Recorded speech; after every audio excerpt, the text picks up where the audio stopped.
I wanted to do a video talking candidly about my starts and my stops as far as creating YouTube videos.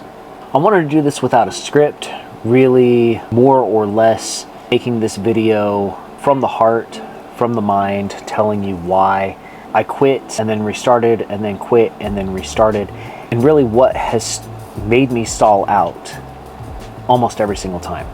Back in the day when YouTube first started, I liked making videos. I had a little point and shoot camera. I messed around with a little bit, made some videos, nothing big, nothing too adventurous, but still played around. I liked making videos. About, I'm gonna think here, 10 or 11 years ago, I really started putting effort into making videos, into making tech videos. I loved unboxing videos. I loved tech review videos. I loved unboxing phones, cases, reviewing cases, tempered glass screen protectors, things like that. And I built up a pretty good following. The problem with that kind of channel and not having the cash flow to do it is you run out of money fairly fast. And I did that for right around 2.5 to 3 years. And while I did unboxing videos and reviews, I also dabbled in some other things on that channel. And ultimately I had to give it up because of the cost. When I decided I wanted to get back into it, I decided I was going to try and vlog, go on these little adventure vlogs, whatever. And due to certain people in my life, I wasn't able to. They really hindered what I was able to do, and I'll get into that in other videos. So that kind of stopped. I gave it up for a while. I wanted dearly and desperately to make videos, but I gave it up for a little while, and then I started making TikToks about mental health. And I enjoyed that, but it wasn't really what I wanted to do. While I enjoy being on TikTok and I enjoy watching TikToks, it wasn't something that I was really getting a lot of enjoyment out of. I tried to make another YouTube channel doing gaming and stuff, and ultimately that didn't work out.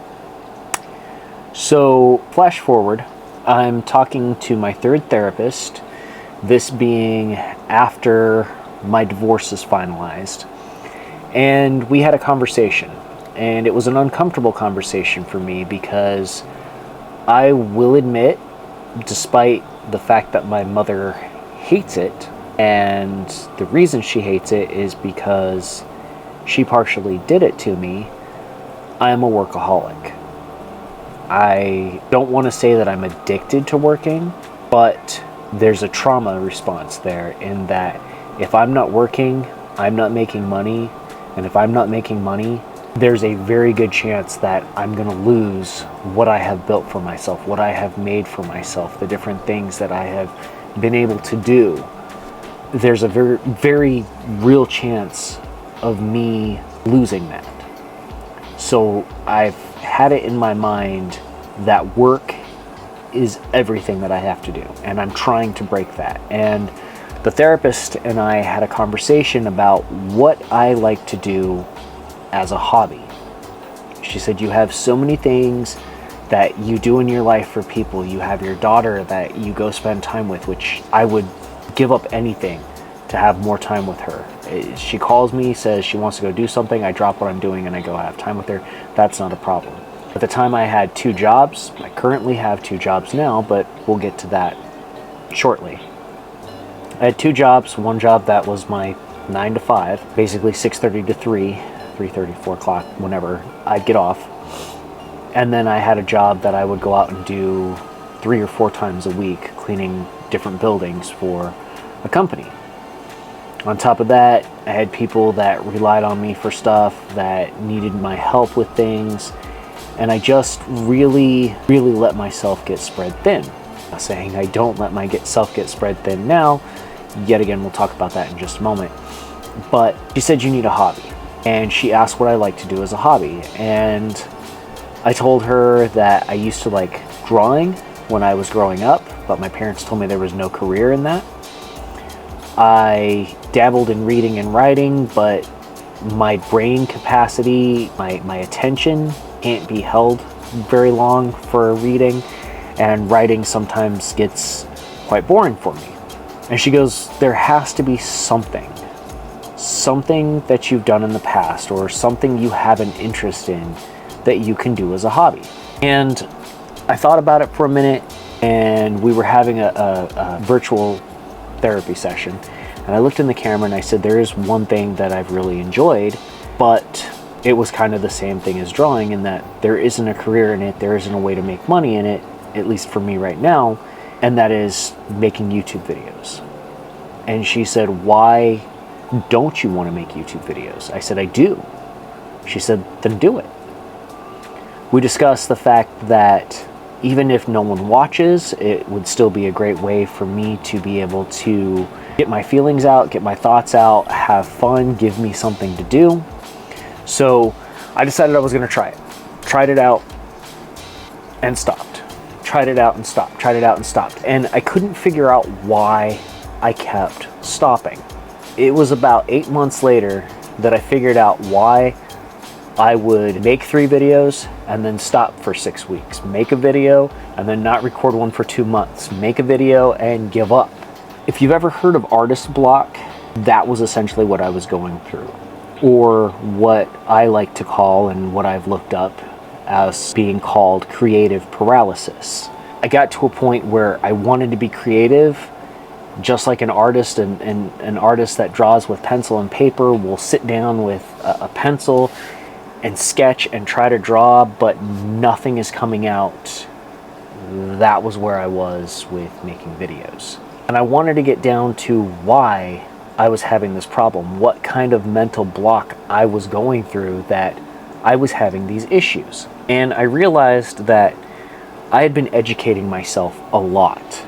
Because back when I made videos, when I did my unboxings and stuff, I always made it a point to learn something new about editing, about the creative process, things like that. I would go, when I did my unboxings, I had a small point and shoot camera that had a flip out screen that I didn't have a microphone. I just set it up, do my unboxing, do my review, throw it in the netbook I carried around with me, edit it on Windows Movie Player, and just go. And I realized what I was doing was I was overwhelming myself, because I had watched videos telling me, you know, you can record with your cell phone, you can do this, you can do this.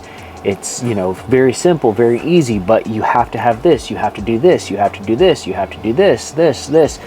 And it just became overwhelming. It overwhelmed me to a point that I'd make a video.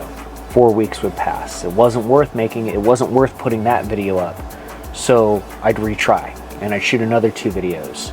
And 6 weeks would pass, and those videos weren't worth it anymore. So let me retry, let me restart, let me try again with another idea. So I'd go with another idea, and it just kept repeating itself.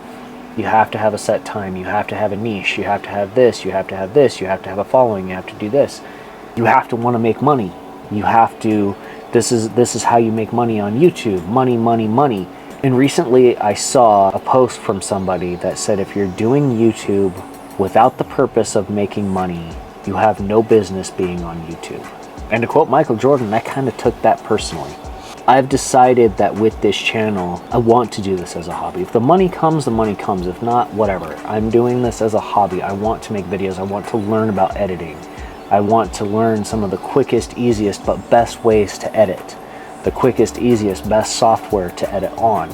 You know, I have a Sony camera that I'm shooting on. It's not the biggest and the best Sony camera. I have my Insta360 Go, 3 that I can, make videos on. I have a what is it called? A DJI Osmo Pocket 3 that I can shoot videos on. I want to do this, and I want to do it for fun. I want to not have a niche to start.